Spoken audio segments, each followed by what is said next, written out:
Donald J. Trump is calling for a total and complete shutdown of Muslims entering the United States until our country's representatives can figure out what the hell is going on. President Trump banned people from 7 countries from entering the U.S. He says because refugees, immigrants, and visitors from those countries pose a potential terror risk.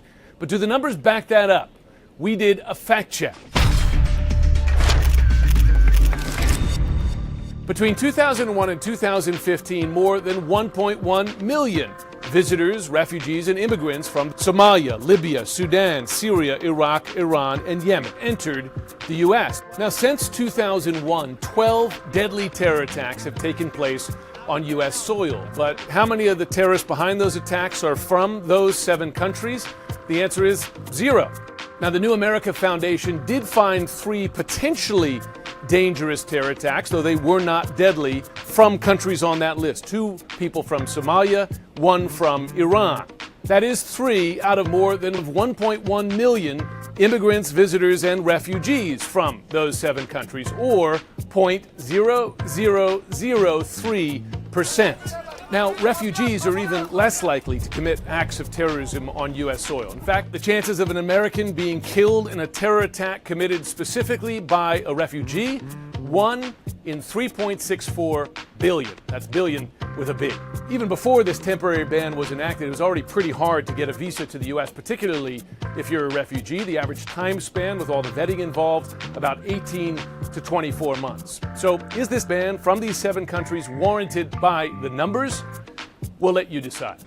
We have just obtained this document, which is produced by an intelligence agency, the intelligence agency that's based inside the Department of Homeland Security. It's an office called the Office of Intelligence and Analysis. And if that name is familiar to you, it's because that agency, the Office of Intelligence and Analysis at Homeland Security, they were in the news a few days ago because the AP a few days ago obtained a report from this same agency that was apparently spiked by the Trump administration. It was prepared by career intelligence professionals, but then they spiked it. They didn't want to let it out. In that document that was leaked to the AP, it was a fairly devastating blow against the Muslim ban. This was the title of that document. Citizenship likely an unreliable indicator of terrorist threat to the United States. Quote, Department of Homeland Security Office of Intelligence and Analysis assesses that country of citizenship is unlikely to be a reliable indicator of potential terrorist activity. Right. So if you're really going after terrorism, you're really trying to spot and stop terrorists, just banning citizens of some list of countries does not make any sense in national security terms. So that was a few days ago. That was leaked, that document from the intelligence agency inside Homeland Security. That was leaked to the Associated Press last week. Yeah, the Trump administration may not want this to see the light of day, but we're going to leak it. Intelligence community assessment that says banning people based on their nation of origin is national security nonsense. So we had that before tonight. Now, tonight we've got this. This is another leaked report. I'm not going to tell you how we got it, but the Department of Homeland Security has tonight confirmed to us that this is authentic, that this is real. And you can see at the top of it here, I think we've got it on screen. Yeah. It's labeled unclassified for official use only. It's dated yesterday, March 1st, 2017.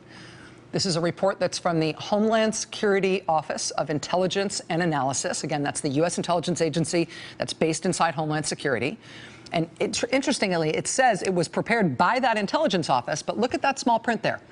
Prepared by the Office of Intelligence Analysis, that's the Homeland Security Agency, but it was coordinated with Customs and Border Protection, State Department, Immigration and Customs Enforcement, ICE, National Counterterrorism Center, and the U.S. Citizenship and Immigration Services. So all of those people coordinated in creating this report. And now here's the title. Most foreign-born U.S.-based violent extremists radicalized after entering Homeland. Oh, and what's the key finding here? What's the key judgment here? This is it, quote. We assess that most foreign-born U.S.-based violent extremists likely radicalized several years after their entry into the United States. And why is that important? say it again. We assess that most foreign-born U.S.-based violent extremists likely radicalized several years after their entry into the United States, comma, limiting the ability of screening and vetting officials to prevent their entry because of national security concerns. Department of Homeland Security authenticated this for us. They told us that that's a real document. It's obviously not a complete document, nor was it apparently prepared for public consumption. Reading through it, though, what's your take on it? Well, the policy implications are fascinating because their conclusions here are, first of all, that people do not enter here radicalized. Second of all, that parents do not come and are not radicalized when they arrive, nor do they become radicalized. So who becomes radicalized? The children become radicalized some 16 years later. And how can we intervene? Well, they have proposals. There are policy implications for this, that working with religious groups, working with community groups, working with adolescents could prevent the eventual radicalization of those who do become violent in years later. But they do not learn this from their parents, and they do not arrive this way, nor do their parents. That has important implications. It means, as you've pointed out, that, quote, extreme vetting, whatever that is, doesn't work, isn't necessary.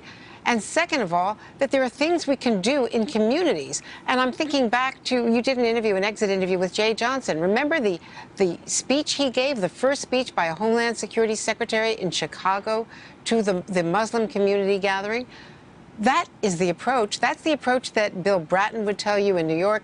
Those are the things that work, not some fictional extreme vetting at the borders. Right, and that kind of a constructive policy to say we need to address homeland radicalization. We need to address the fact that people who are not radical become radical living in this country through dislocation, through feeling abandoned, through feeling isolated. And those are things that we can address, provided that we can work particularly with Muslim communities, immigrant communities, all sorts of different kinds of religious communities. I mean, that's you know, not just anathema, that's heresy. That's almost swearing from the point of view of the Trump administration. Joining us now is Lee Gallant. He's the Deputy Director of the Immigrants' Rights Project at the ACLU. Mr. Gallant, thanks for being here. Thanks for having me. So you've had a chance to look at this a little bit. I know that you haven't had a lot of time with it. Are you surprised to hear this argument from career intelligence officials? You know, I am and I'm not. We went into court and we had declarations from former intelligence people, high-ranking in both administrations, saying, look, this is not going to make us safer. In fact, it may make us less safe. We went into court with that, and the court said, that's interesting, all these people are saying it, and turned to the government and said, where's your evidence? The government said, we don't have any evidence.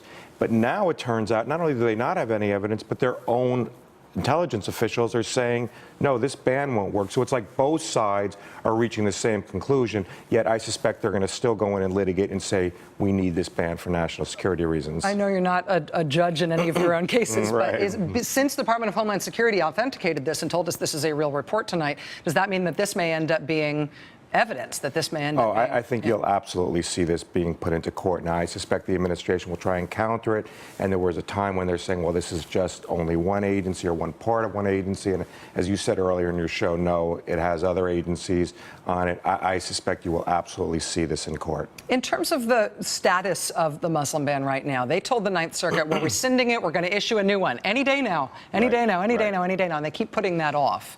Obviously, they're impaired by trying to do this because the basic constitutionality of this idea is a grave question.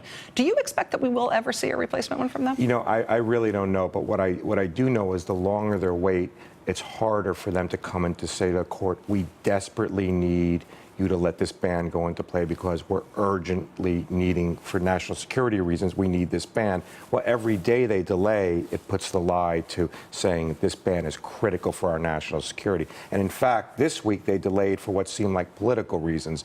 So if they really genuinely believed the ban was necessary for national security reasons, you would have thought you would have seen the revised ban much sooner. And I'm not a lawyer, but my reading of the way these arguments have gone so far is part of the reason that they've told the courts that the courts have to defer to the government on this is that courts owe deference to the executive, specifically on national security matters, and especially on national security urgent matters. That's when the court is at its weakest in its ability to stop the president from doing something. So every time they sort of give lie to that, it hurts their ability to stand this up. Exactly. The longer they delay, but also now with their own officials saying, I mean, they want asking for deference to their own officials, but yet now their own intelligence officials are saying maybe the ban is not really what we should be doing. Yeah, and having to leak it to the press in order to get it out there. Right.